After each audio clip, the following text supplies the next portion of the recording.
Welcome back to part 2 in the webinar Why SPSS Statistics. I was talking about the challenges you might have with data, and now I'm going to show you how you can handle these challenges.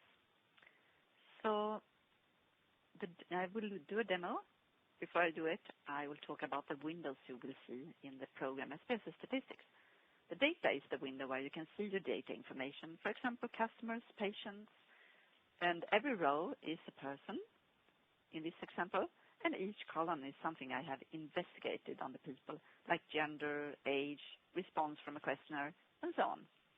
When you have made your analysis and statistics, all the results, tables and graphs will show up in a separate results window that we call the output window. And that differs if you compare to the calculation tool, that you have different windows in this way. Then I also mentioned in the part 1 that you can save all your commands, and that's something that you do in the syntax window. And you can use 20 years old syntax. They still work. So let's go over to the program and have a look. The personal number is not the right. It's just something that we have put in here. And you can see the customers and a lot of information about them. I'm interested to see people who is buying a lot from us, top customers, amount of buying. I would like to do a table to investigate this. So I start to fill up my table by taking my target variable and put it in the columns. I drag and drop, and the amount of buying is having the symbol of a ruler. That's a numerical variable. So that means that automatically SPSS will find out that here we could have a mean value. If you would like to change that, you just go to the summary statistics and change to, for example, median or add, so you can have different statistics. Then I would like to divide this by gender, and gender has the 3 circle symbol, and that means that it will automatically be divided into groups when I drag and drop. So let's click OK and see the results. And the results say that there are no differences between male and female. You see they buy for $22,000 a year. Okay, let's go to the agreement. So we can continue. Go to this button. You see the 12 latest commands, and go to custom tables and add more variables and information. You can add a lot of information here. If you're working with 10 variables, for example, it's a little bit messy. So instead, I would recommend you to click on the compact button, so you can have some control over your variables. So put agreement to the left of gender, and then click OK. Then you will see something different. You can see that people who has agreement, there we have the male group as the top customer. They buy a lot. But there is the opposite. If we look at the without service customers, then there is female who is buying more. Let's do a graph of this. And I go to Graphs and Chart Builder instead. Here you can choose among a lot of statistical graphs that is not possible. For example, box plot is not possible to do in calculation tool. But I would go for a bar chart. And then I can take the amount of buying to the y-axis, click and drag and drop. We take the agreement to the x-axis, and I drag and drop it to that place. And then gender, I will put here up into the right upper corner, cluster. So we'll get 2 different colors for male and female. The male is the green one, and we can see a high bar here.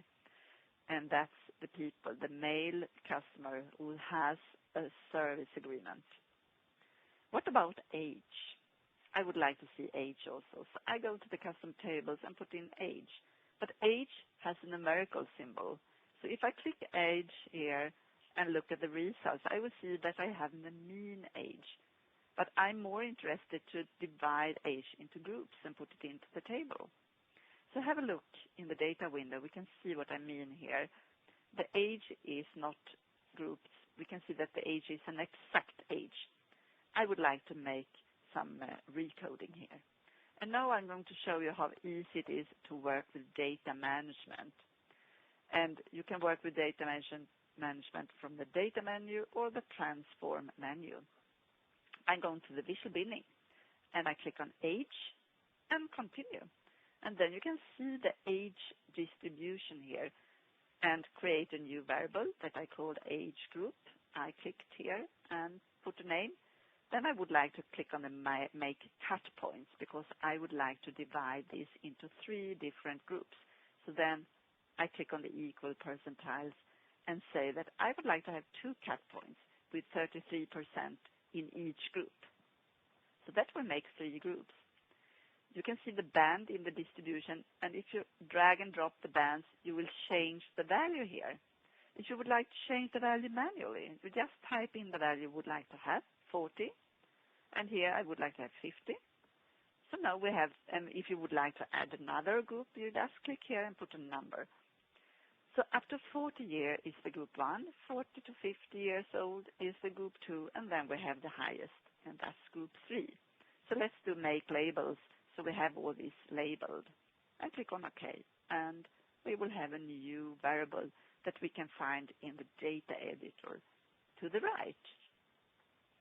So here we can see some age groups.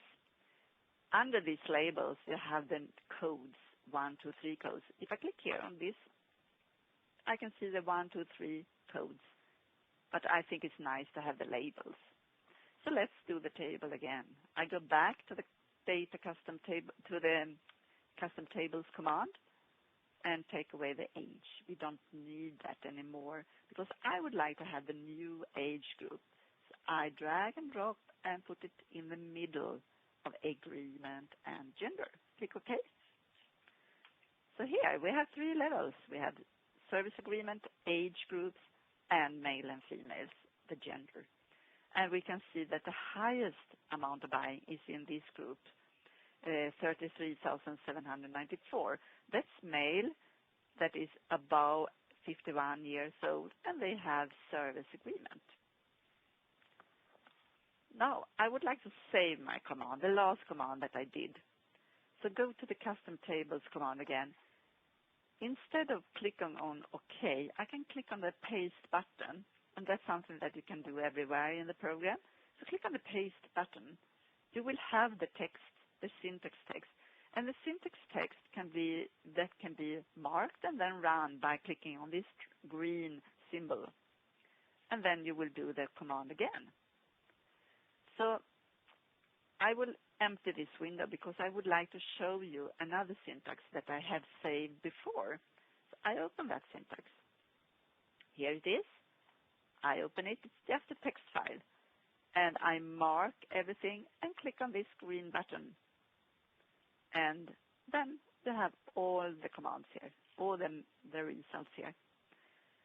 So let's go and export this to some colleagues that they don't have SPSS. So I go to the export command and I choose a type of document. Maybe I would like to have it in Excel or PowerPoint or Word.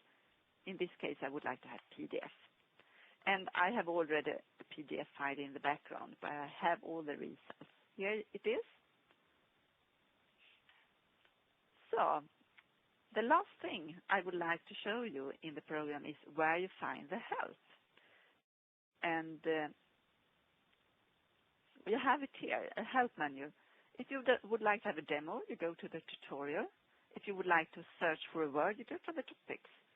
If you want to understand the statistical results, especially if it's advanced statistics, then go to the case studies. And if you would like to have a method coach, go to the statistics coach, and maybe you would like to have the algorithms behind all the commands, especially the statistical commands. So what have I gone through now? This is what you have seen. If you don't get enough depth in your answers, you can have the tables as a help. If you don't have time to do tables, then you can use tree analysis, but I haven't showed that here. If you have difficulties to clean and manage the data, you can see here that it's easy to use the data management tool. I was